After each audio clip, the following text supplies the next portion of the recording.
Ils sont nombreux les chrétiens catholiques qui ont pris d'assaut toute la journée du mercredi 2 mars 2022 les différentes églises de la Côte d'Ivoire pour recevoir la cendre marquant le début du carême. Plusieurs messes ont été dites à cet effet dans les paroisses et les lieux de prière pour permettre aux fidèles catholiques de mieux débuter ce temps de pénitence, de prière et de partage. À la paroisse Saint-Joseph le Charpentier de Yopougongar à Abidjan, ce sont 6 messes qui ont été célébrées le mercredi des cendres, premier jour du carême. À la messe de 19h, la dernière de la journée, l'église était pleine à craquer. Enfants, jeunes, adultes, travailleurs, élèves, chômeurs, aucun fidèle n'a voulu manquer cette célébration eucharistique. Ils ont vécu la messe dans la prière, le recueillement et l'adoration. Je rends grâce à Dieu qui me donne cette occasion d'entrer dans ce temps de carême. Le temps de carême, c'est toujours une occasion que l'Église nous donne pour que chacun puisse se remettre en cause, parce que notre conversion doit se faire chaque jour.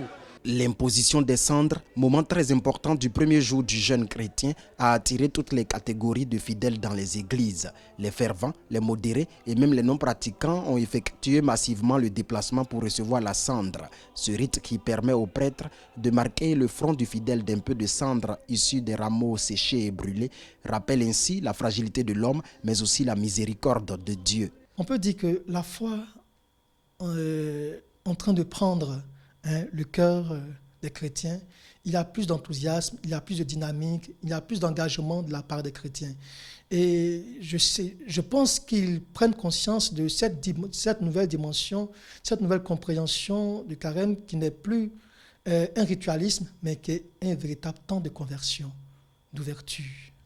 Chez les catholiques, le mercredi des cendres, début du carême, et le vendredi saint, jour de la crucifixion de Jésus-Christ, sont les 2 jours où le jeûne est obligatoire. Et plusieurs fidèles ont respecté cette prescription en ce premier jour du jeûne chrétien. Certains ont rompu collectivement le jeûne, quand d'autres l'ont fait individuellement.